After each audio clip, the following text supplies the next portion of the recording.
ಕೇರಳ ಸರ್ಕಾರ ಕನ್ನಡದ ಮೇಲೆ ಸಂಚಿಗೆ ನಿಂತಂತೆ ಕಾಣ್ತಾ ಇದೆ. ಗಡಿ ಭಾಗದ ಕನ್ನಡಿಗರ ಮೇಲೆ ಮಲಯಾಳಿ ಭಾಷೆ ಹೇರೋದಕ್ಕೆ ಸಕಲ ಸನ್ನದ್ಧವಾಗಿದೆ. ಹೀಗಾಗಿಯೇ ಮಲಯಾಳಂ ಭಾಷಾ ಮಸೂದೆಗೆ ಭಾರಿ ವಿರೋಧ ವ್ಯಕ್ತವಾಗ್ತಿದೆ. ಸರ್ಕಾರಿ ಕಿರಿಯ ಪ್ರಾಥಮಿಕ ಶಾಲೆ ಕಾಸರಗೋಡು ಸಿನಿಮಾದ ದೃಶ್ಯ. ಈ ಸಿನಿಮಾದಲ್ಲಿ ಶುರುವಾಗಿದ್ದ ಹೋರಾಟದಂತೆಯೇ ರಿಯಲ್ ಹೋರಾಟ ಶುರುವಾಗಬೇಕಿದೆ. ಕೇರಳ ಸರ್ಕಾರದ ದ್ವೇಷದ ರಾಜಕೀಯಕ್ಕೆ ಗಡಿನಾಡು ಕನ್ನಡಿಗರು ಸಂಕಷ್ಟಕ್ಕೆ ಸಿಲುಕಿದ್ದಾರೆ. ಕಾಸರಗೋಡಿನ ಕನ್ನಡ ಶಾಲೆಯ ವಿದ್ಯಾರ್ಥಿಗಳ ಮೇಲೆ ಮಲಯಾಳಂ ಭಾಷೆ ಹೇರುವುದಕ್ಕೆ ಸದ್ದಿಲ್ಲದೆ ಹುನ್ನಾರ ನಡೆದಿದೆ. ಕೇರಳ ವಿಧಾನಸಭೆಯಲ್ಲಿ ಹೊಸ ಮಸೂದೆ ಮಂಡನೆಯಾಗಿದ್ದು ರಾಜ್ಯಪಾಲರ ಅಂಗಳಕ್ಕೆ ಹೋಗಿದೆ. ಕಮ್ಯುನಿಸ್ಟ್ ಸರ್ಕಾರದ ಈ ನಿರ್ಧಾರ ಕನ್ನಡಿಗರನ್ನ ಕೆರಳಿ ಕೆಂಡವಾಗಿಸಿದೆ. ಕೇರಳದ ಶಾಲೆಗಳಲ್ಲಿ ಕನ್ನಡದ ಕಗ್ಗೊಲೆಗೆ ಮಸೂದೆ, ಕಮ್ಯುನಿಸ್ಟ್ ಸರ್ಕಾರದ ನಿರ್ಧಾರಕ್ಕೆ ಕನ್ನಡಿಗರ ಜ್ವಾಲೆ. ಕೆಲ ದಿನಗಳ ಹಿಂದೆ ಕೇರಳದ ಕಮ್ಯುನಿಸ್ಟ್ ಸರ್ಕಾರ ಮಲಯಾಳಂ ಭಾಷೆ ಮಸೂದೆ 2025 ವಿಧಾನಸಭೆಯಲ್ಲಿ ಮಂಡಿಸಿತ್ತು. ಅದಕ್ಕೆ ಬಹುಮತ ಸಿಕ್ತಿದ್ದಂತೆ ರಾಜ್ಯಪಾಲರ ಅಂಗೀಕಾರಕ್ಕೆ ಮುನ್ನುಡಿ ಇಟ್ಟಿದ್ದಾರೆ. ಒಂದು ವೇಳೆ ಈ ಮಸೂದೆ ಏನಾದರೂ ಜಾರಿಯಾದರೆ 1ರಿಂದ 10ನೇ ತರಗತಿಯವರೆಗೆ ಮಲಯಾಳಂ ಭಾಷೆಯೇ ಪ್ರಥಮ ಭಾಷೆಯಾಗಲಿದೆ. ಇದರಿಂದ ಗಡಿನಾಡು ಕಾಸರಗೋಡಿನಲ್ಲಿರೋ ಕನ್ನಡ ಮಾಧ್ಯಮದ ವಿದ್ಯಾರ್ಥಿಗಳ ಮೇಲೆ ದೊಡ್ಡ ಹೊಡೆತ ಬೀಳಲಿದೆ. ಕಾಸರಗೋಡು ಕೇರಳಕ್ಕೆ ಸೇರಿದ್ರೂ ಕೂಡ ಇವತ್ತಿನವರೆಗೂ ಕನ್ನಡ ಮಾಧ್ಯಮದಲ್ಲೇ ವಿದ್ಯಾಭ್ಯಾಸ ಮಾಡೋ ಸಾವಿರಾರು ವಿದ್ಯಾರ್ಥಿಗಳಿದ್ದಾರೆ. ಅವರ ಮೇಲೆ ಬಲವಂತದ ಹೇರಿಕೆಯಾದಂತಾಗುತ್ತೆ. ಹೀಗಾಗಿಯೇ ಸಿಎಂ ಸಿದ್ದರಾಮಯ್ಯ ಕೇರಳ ಸರ್ಕಾರದ ನಿರ್ಧಾರದ ವಿರುದ್ಧ ಪೋಸ್ಟ್ ಮಾಡಿದ್ದಾರೆ.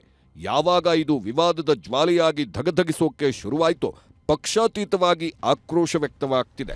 ನಮ್ಮ ಸರ್ಕಾರದಿಂದ ನಾವು ಪ್ರೊಟೆಸ್ಟ್ ಮಾಡಬೇಕು, ನಾವು ಅದಕ್ಕೆ ಹೇಳಬೇಕು, ಅದಾಗಿ ಉಳಿಸ್ಬೇಕು. ಯಾಕಂದ್ರೆ ಹೆಚ್ಚು ಕನ್ನಡಿಗರು ಅಂತ ಏರಿಯಾ ಅದು ಆ ಡಿಸ್ಟಿಕ್ ಸುಮಾರು 70-80% ಎಲ್ಲ ಜನ ಕನ್ನಡ ಮಾತಾಡ್ತಾರೆ, 100% ಮಾತಾಡ್ತಾರೆ. ನಮ್ಮ ಸರ್ಕಾರದಿಂದ ಅದಕ್ಕೆ ಮಾಡ್ಕೋಬೇಕು. ನಮ್ಗೆ ಕಾಸರಗೋಡು ಈಗಾಗಲೇ ವಿವಾದ ಇದೆ ನಮ್ಮ ಕರ್ನಾಟಕದಂತ, ಬಹಳ ಸೀರಿಯಸ್ ಆಗಿ ನಾವು ಫೈಟ್ ಮಾಡ್ತಾ ಇದ್ದೀವಿ.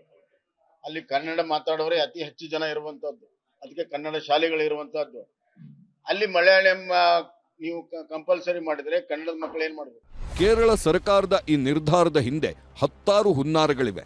ಗಡಿನಾಡ ಕನ್ನಡಿಗರಿಗೆ ಕನ್ನಡವನ್ನೇ ಕಣ್ಮರೆ ಮಾಡುವ ಅಪಾಯವೂ ಕಾಡುತ್ತಿದೆ. ಕೇರಳ ಸರ್ಕಾರದ ಮಸೂದೆಯಿಂದ ಗಡಿನಾಡು ಕಾಸರಗೋಡಿನ ಕನ್ನಡಿಗರ ಅಸ್ಮಿತೆಗೆ ಧಕ್ಕೆಯಾಗಲಿದೆ. ಭಾಷಾ ಅಲ್ಪಸಂಖ್ಯಾತರ ಮಾತೃಭಾಷೆಯ ಹಕ್ಕಿಗೆ ಕುತ್ತು ತಂದಂತಾಗುತ್ತೆ. ಕನ್ನಡ ಮಾಧ್ಯಮ ಶಾಲೆಗಳ ವಿದ್ಯಾರ್ಥಿಗಳ ಮೇಲೆ ಇದು ವ್ಯತಿರಿಕ್ತ ಪರಿಣಾಮ ಬೀರಲಿದ್ದು ಮುಂದೊಮ್ಮೆ ಗಡಿನಾಡಿನಿಂದ ಕನ್ನಡವೇ ಹೊರಬೀಳುವ ಅಪಾಯದ ಭಯವೂ ಕಾಡುತ್ತಿದೆ. ಅಷ್ಟೇ ಅಲ್ಲ, ಭಾಷಾ ಅಲ್ಪಸಂಖ್ಯಾತರ ಘನತೆ ಮತ್ತು ಕಲಿಕಾ ಸ್ವಾತಂತ್ರ್ಯಕ್ಕೆ ಧಕ್ಕೆಯಾಗಲಿದ್ದು ಸಂವಿಧಾನ ನೀಡಿದ ಪ್ರತಿ ರಾಜ್ಯದಲ್ಲಿನ ಭಾಷಾ ಅಲ್ಪಸಂಖ್ಯಾತರ ಹಕ್ಕಿನ ಉಲ್ಲಂಘನೆಯಾಗಲಿದೆ. ಗಡಿ ಭಾಗದಲ್ಲಿ ಒಟ್ಟು 180 ಕನ್ನಡ ಮಾಧ್ಯಮ ಶಾಲೆಗಳಿವೆ. 2 ಪದವಿ ಕಾಲೇಜು ಹಾಗೂ 1 ಡಯಟ್ ಸಂಸ್ಥೆ ಇದ್ದು 40,000ಕ್ಕೂ ಅಧಿಕ ಕನ್ನಡ ಭಾಷೆಯ ವಿದ್ಯಾರ್ಥಿಗಳು ವ್ಯಾಸಂಗ ಮಾಡುತ್ತಿದ್ದಾರೆ. ಕೇರಳ ಸರ್ಕಾರ ಮಸೂದೆ ಮಂಡಿಸುತ್ತಿದ್ದಂತೆ ಕರ್ನಾಟಕ ಗಡಿನಾಡು ಪ್ರದೇಶ ಅಭಿವೃದ್ಧಿ ಪ್ರಾಧಿಕಾರ ಫುಲ್ ಅಲರ್ಟ್ ಆಗಿದೆ. ಕೇರಳ ಸರ್ಕಾರದ ಈ ಪ್ರಸ್ತಾವಿತ ಮಸೂದೆಯಿಂದ ರಾಜ್ಯದ ಭಾಷಾ ಅಲ್ಪಸಂಖ್ಯಾತರಿಗೆ ಅನ್ಯಾಯವಾಗಲಿದೆ. 30, 347, 350, 350A ಮತ್ತು 350B ವಿಧಿಗಳನ್ನು ಉಲ್ಲಂಘನೆ ಮಾಡಿದಂತಾಗುತ್ತೆ ಅಂತ ಕೇರಳ ರಾಜ್ಯಪಾಲರ ಗಮನ ಸೆಳೆಯುವ ಕೆಲಸ ಮಾಡಿದೆ. ರಾಜ್ಯಪಾಲ ರಾಜೇಂದ್ರ ಅರ್ಲೇಕರ್ರನ್ನ ಭೇಟಿ ಮಾಡಿ ಮನವಿ ಸಲ್ಲಿಸಿ ಬಂದಿದ್ದಾರೆ. ಇನ್ನು ಕನ್ನಡ ಅಭಿವೃದ್ಧಿ ಪ್ರಾಧಿಕಾರದ ಅಧ್ಯಕ್ಷ ಪುರುಷೋತ್ತಮ್ ಬಿಳಿಮಲೆ ಕೂಡ ಕೇರಳ ನಡೆಯನ್ನ ಖಂಡಿಸಿದ್ದಾರೆ. ತನ್ನ ಮಾತೃಭಾಷೆಯಲ್ಲಿ ಕಲಿಯುವುದು ಅದರ ಹಕ್ಕು. ಅದು ನೀವು ಒಂದು ವೇಳೆ ಅದನ್ನು ಕೊಡಲಿಲ್ಲ ಅಂದರೆ ಮಕ್ಕಳ ಹಕ್ಕುಗಳ ಉಲ್ಲಂಘನೆ ಆಗ್ತದೆ. ಪ್ರಜಾಸತ್ತಾತ್ಮಕವಾಗಿ ಇದನ್ನು ವಿರೋಧಿಸ್ತೇವೆ. ನಾನಂತೂ ಪ್ರಾಧಿಕಾರ ಇದನ್ನು ಕಟುವಾದ ಮಾತುಗಳಿಂದ ವಿರೋಧಿಸ್ತದೆ. ಎಲ್ಲ ಬೆಳವಣಿಗೆಗಳ ಬೆನ್ನಲ್ಲೇ ರಾಜಕೀಯ ಜಿದ್ದಾಜಿದ್ದಿ ಶುರುವಾಗಿದೆ. ಕಾಂಗ್ರೆಸ್ ಸರ್ಕಾರ ಕೇರಳದ ತಾಳಕ್ಕೆ ಕುಣಿಯುವುದನ್ನು ಬಿಟ್ಟು ಗಡಿನಾಡ ಕನ್ನಡಿಗರ ಹಿತ ಕಾಯಬೇಕು ಅಂತ ಬಿಜೆಪಿ ಕಿಡಿಕಾರಿದೆ. ಅಲ್ಲಿ ಪ್ರಧಾನವಾಗಿರ್ತಕ್ಕಂಥದ್ದು ಕನ್ನಡವೇ. ಹಾಗಾಗಿ ಕನ್ನಡದ ಸ್ಥಾನವನ್ನು ಉಳಿಸ್ತಾ ಮಲಯಾಳಕ್ಕೆ ಆದ್ಯತೆ ಕೊಡ್ಲಿ ಅಂತ ನಮ್ದು ಮೊದಲ ಆದ್ಯತೆ ಕನ್ನಡ ಆಗ್ಬೇಕು. ಆ ಪ್ರದೇಶದಲ್ಲಿ ಕನ್ನಡವನ್ನು ಉಳಿಸಬೇಕು, ಇದಕ್ಕೆ ಸರ್ಕಾರ ಎಚ್ಚೆತ್ತುಕೊಳ್ಬೇಕು ಅಂತ ಹೇಳುವಂಥದ್ದು ಸಿದ್ದರಾಮಯ್ಯನವರು ಅದಕ್ಕೆ ಗಟ್ಟಿಯಾಗಿರ್ತಕ್ಕಂಥ ತೀರ್ಮಾನ ತಗೊಂಡು ಗಡಿನಾಡಲ್ಲಿ ಕನ್ನಡದ ಉಳಿವಿಗಾಗಿ ಹೋರಾಟ ನಡೆಯಬೇಕಿದೆ. ರಾಜ್ಯ ಸರ್ಕಾರ ದಿಟ್ಟ ಹೆಜ್ಜೆ ಇಡಬೇಕಿದೆ. ಒಂದು ವೇಳೆ ಕೇರಳದ ಪ್ರಸ್ತಾವಿತ ಮಸೂದೆಗೆ ರಾಜ್ಯಪಾಲರು ಅಂಕಿತ ಹಾಕಿದ್ದೇ ಆದ್ರೆ ಗಡಿನಾಡ ಕನ್ನಡಿಗರ ಭಾಷಾ ಮೂಲಭೂತ ಹಕ್ಕಿಗೆ ದೊಡ್ಡ ಹೊಡೆತ ಕೊಟ್ಟಂತಾಗುತ್ತೆ. ಆಶಿಕ್ ಮುಲ್ಕಿ, ನ್ಯೂಸ್ 18, ಬೆಂಗಳೂರು. ಅವರಿಬ್ಬರದ್ದು 13 ವರ್ಷದ ಸಂಸಾರ. ಆದ್ರೆ ಕುಡಿತದ ಚಟಕ್ಕೆ ಬಿದ್ದವ ಹೆಂಡತಿ ಮಕ್ಕಳನ್ನೇ ಮರೆತಿದ್ದ. ಗಂಡನ ಕಾಟ ತಾಳಲಾರದ ಹೆಣ್ಮಗಳು ತವರು ಮನೆ ಸೇರ್ಕೊಳ್ತಿದ್ದಂತೆ ಗಂಡ ರಣರಾಕ್ಷಸನಾಗಿದ್ದಾನೆ. ನಮ್ಮಮ್ಮ ಹೆಂಗ್ ನರಳಿ ಸತ್ತಿದ್ದಾರೆ, ಅವರು ಹಂಗೆ ಸಾಯ್ಬೇಕು. ಯಾವತ್ತೂ ನೋಡಲ್ಲ, ಅವ್ರು ಸತ್ರು ಹೋಗಲ್ಲ ನಾನು ಅವ್ರ ಮುಖ ನೋಡಕ್ಕೆ. ಗಂಡನಿಗೆ ಎಣ್ಣೆ ಚಟ, ಪತ್ನಿಗೆ ತೋರಿಸಿದ ರೌರವ ನರಕ. ತವರು ಸೇರಿದ ಪತ್ನಿ, ರಣರಾಕ್ಷಸನಾದ ಕುಡುಕ ಪತಿ. ಕುಡುಕ ಗಂಡನ ಸಹವಾಸ, ಹೆಂಡತಿ ಮಕ್ಕಳ ಉಪವಾಸ ಅನ್ನೋ ಮಾತು 100ಕ್ಕೆ 100 ಸತ್ಯ. ಯಾಕಂದ್ರೆ ಮನೆಯ ಯಜಮಾನ ಅನ್ನಿಸಿಕೊಂಡವ ಕುಡಿತದ ದಾಸನಾದ್ರೆ ಮುಗಿದೋಯ್ತು. ಹೆಣ್ಣು ಮಕ್ಕಳ ಬದುಕು ಅಕ್ಷರಶಃ ನರಕವಾಗುತ್ತೆ. ಈಕೆ ವಿಷಯದಲ್ಲೂ ಇದೇ ಆಗಿತ್ತು. ಕಟ್ಕೊಂಡ ಗಂಡ ಎಣ್ಣೆಗೆ ದಾಸನಾಗಿದ್ದ, ಹೆಂಡತಿ ಮಕ್ಕಳು ಅನ್ನೋದನ್ನ ಮರೆತವ. ಪತ್ನಿ ಪಾಲಿಗೆ ರಣರಾಕ್ಷಸನಾಗಿದ್ದ. ಹೀಗಾಗಿ ಇವನ ಸಹವಾಸವೇ ಬೇಡ ಅಂತ ತವರು ಸೇರಿದ್ದವಳು ತುರಂತ ಅಂತ್ಯ ಕಂಡಿದ್ದಾಳೆ. ಮೈ ತುಂಬಾ ಸಾಲ ಮಾಡಿಕೊಂಡಿದ್ದವ ಪತ್ನಿಗೆ ಚಟ್ಟ ಕಟ್ಟಿದ್ದಾನೆ. ಈ ಹೆಣ್ಣು ಮಗಳ ಹೆಸರು ಸುಧಾ ಅಂತ. 13 ವರ್ಷದ ಹಿಂದೆ ಮೈಸೂರು ಜಿಲ್ಲೆಯ ನಂಜನಗೂಡಿನ ಮಹೇಶ್ ಅನ್ನೋನ ಜೊತೆ ಮದುವೆಯಾಗಿದ್ಲು. ಮೊದಲೆಲ್ಲ ಸಂಸಾರ ಚೆನ್ನಾಗಿಯೇ ಇತ್ತು. 2 ಮುದ್ದಾದ ಮಕ್ಕಳಿದ್ದಾರೆ. ಆದ್ರೆ ಇತ್ತೀಚೆಗೆ ಕುಡಿತದ ದಾಸನಾಗಿದ್ದ ಮಹೇಶ್ ಸಂಸಾರವನ್ನೇ ಮರೆತು ನಿಂತಿದ್ದ. ಬೆಳಗಾದ್ರೆ ಸಾಕು ಎಣ್ಣೆ ನಶೆಯಲ್ಲದೆ ತೇಲಾಡ್ತಿದ್ದ. ಹೆಂಡ ಕುಡಿದು ಬರೋದು, ಕಾಸು ಕೊಡು ಅಂತ ಪತ್ನಿ ಮೇಲೆ ಹಲ್ಲೆ ಮಾಡೋದು, ಇದೇ ಇವನ ದಿನಚರಿಯಾಗಿತ್ತು. ಗಂಡನ ಕಾಟ ತಾಳಲಾರದೆ 6 ಲಕ್ಷ ಸಾಲ ಮಾಡಿಕೊಟ್ಟಿದ್ಲು. ಆದ್ರೂ ಇವನ ಟಾರ್ಚರ್ ನಿಂತಿರ್ಲಿಲ್ಲ.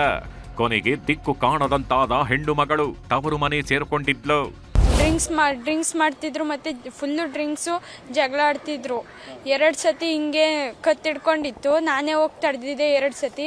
ಇವತ್ತು ನಾನು ಶಾಲೆಗೆ ಹೋಗಿದ್ದೆ 8:15. ಅವ್ರು ಯಾವಾಗ ಬಂದರು ಏನು ನನಗೇನು ಗೊತ್ತಿಲ್ಲ. 2 ವರ್ಷ ಆಯಿತು. ಶಾಲೆಗೆ ಬಂದು ನಮ್ಮನ್ನು ಮಾತಾಡ್ಸ್ಕೊಂಡು ಹೋಯ್ತಿದ್ರು ಅಷ್ಟೇ, ಅಮ್ಮನೇನು ಮಾತಾಡಿಸ್ತಿರ್ಲಿಲ್ಲ. ಇವಾಗ ಬಂದು ಇವತ್ತು ಕೊಲೆ ಮಾಡ್ಬಿಟ್ಟು ಹೋಗಿದ್ರು. ಯಾವಾಗ ಪತ್ನಿ ತವರು ಮನೆ ಸೇರ್ಕೊಂಡ್ಲೋ, ಮಹೇಶ ನಖಶಿಕಾಂತ ಉರಿದು ಹೋಗಿದ್ದಾನೆ. ಹೆಂಡತಿ ಮನೆಗೆ ಹೋಗಿ ಅಲ್ಲೂ ಕಾಟ ಕೊಡೋದಕ್ಕೆ ಶುರು ಮಾಡಿದ್ದ. ನನ್ನ ಜೊತೆ ಬಾ ಅಂತ ಪದೇ ಪದೇ ಪೀಡಿಸ್ತಿದ್ದ. ಆದ್ರೆ ಸುಧಾ ಮಾತ್ರ ಬಿಲ್ಕುಲ್ ಬರಲ್ಲ ಅಂತ ಹಠಕ್ಕೆ ಬಿದ್ದಿದ್ಲು. ಇವತ್ತು ಮತ್ತೆ ಮನೆ ಬಳಿ ಬಂದವ ಗಲಾಟೆ ಶುರು ಮಾಡಿದ್ದಾನೆ. ಮಾತಿಗೆ ಮಾತು ಬೆಳೀತಿದ್ದಂತೆ ದೊಣ್ಣೆಯಿಂದ ಹಲ್ಲೆ ಮಾಡಿದ್ದಾನೆ. ಬೀಳಬಾರದ ಜಾಗಕ್ಕೆ ಹೊಡೆತ ಬೀಳ್ತಿದ್ದಂತೆ ಕುಸಿದು ಬಿದ್ದವಳು ಅಲ್ಲದೆ ಪ್ರಾಣ ಬಿಟ್ಟಿದ್ದಾಳೆ.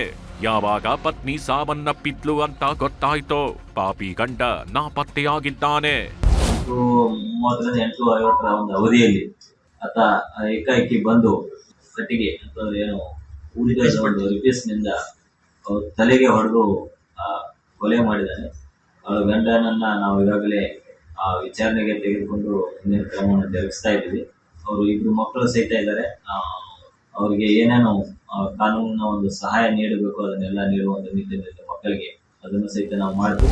ಒಟ್ನಲ್ಲಿ ಗಂಡನ ಕುಡಿತದ ಚಟ ಪತ್ನಿಯ ಜೀವವನ್ನೇ ತೆಗೆದಿದೆ. ಈಗ ತಾಯಿಯೂ ಗಿಲ್ದ, ಅಪ್ಪನೂ ಜೊತೆಗಿಲ್ದ. ಹೀಗಾಗಿ 2 ಮಕ್ಕಳು ಅನಾಥರಾಗಿದ್ದಾರೆ. ಕ್ಯಾಮ್ರಾ ಪರ್ಸನ್ ರಾಹುಲ್ ಜೊತೆ ಆನಂದ್ KS, ನ್ಯೂಸ್ 18 ಮೈಸೂರು.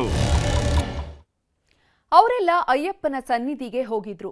ದೇವರ ದರ್ಶನ ಮಾಡಿಕೊಂಡು ಇವತ್ತು ತಮ್ಮೂರಿನ ಕಡೆ ಹೊರಟಿದ್ರು. ಇನ್ನೇನು ಸ್ವಲ್ಪ ದೂರ ಹೋಗಿದ್ರೆ ತಮ್ಮೂರು ಸೇರ್ಕೊಳ್ತಾ ಇದ್ರು. ಅಷ್ಟರೊಳಗೆ ವಿಧಿ ಅಟ್ಟಹಾಸ ಮೆರೆದಿದೆ.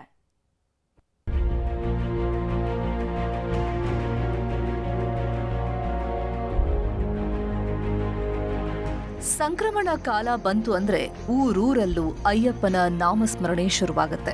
ಮಕ್ಕಳು, ವಯಸ್ಕರು ಅನ್ನದೇ ಎಲ್ರೂ ಭಗವಂತನ ನಾಮಸ್ಮರಣೆಯಲ್ಲಿ ಮುಳುಗಿ ಹೋಗ್ತಾರೆ. ಮೈ ಕೊರೆಯುವ ಚಳಿಯಲ್ಲೂ ತಣ್ಣೀರ ಸ್ನಾನ, ಪ್ರತಿನಿತ್ಯವೂ ಬರಿಗಾಲಲ್ಲಿ ಪಯಣ. ಅಯ್ಯಪ್ಪನ ಮಾಲೆ ತೊಟ್ಟ ಪ್ರತಿಯೊಬ್ಬರ ಮನಸ್ಸಲ್ಲೂ ಅಯ್ಯಪ್ಪನೇ ನಲಿದಾಡ್ತಾ ಇರ್ತಾನೆ. ತಿಂಗಳುಗಳ ಕಾಲ ಕಠಿಣ ವ್ರತ ಮಾಡೋ ಭಕ್ತರು ಶಬರಿಗಿರಿಯನ್ನ ಏರಿ ಭಗವಂತನನ್ನ ಕಣ್ತುಂಬಿಕೊಳ್ತಾರೆ. ಅದೇ ರೀತಿ ಇವರು ಕೂಡ ಅಯ್ಯಪ್ಪನ ಧ್ಯಾನದಲ್ಲೇ ಮುಳುಗಿದ್ರು. ಕಳೆದೊಂದು ತಿಂಗಳಿಂದ ಕಠಿಣ ವ್ರತ ಮಾಡಿದ್ರು.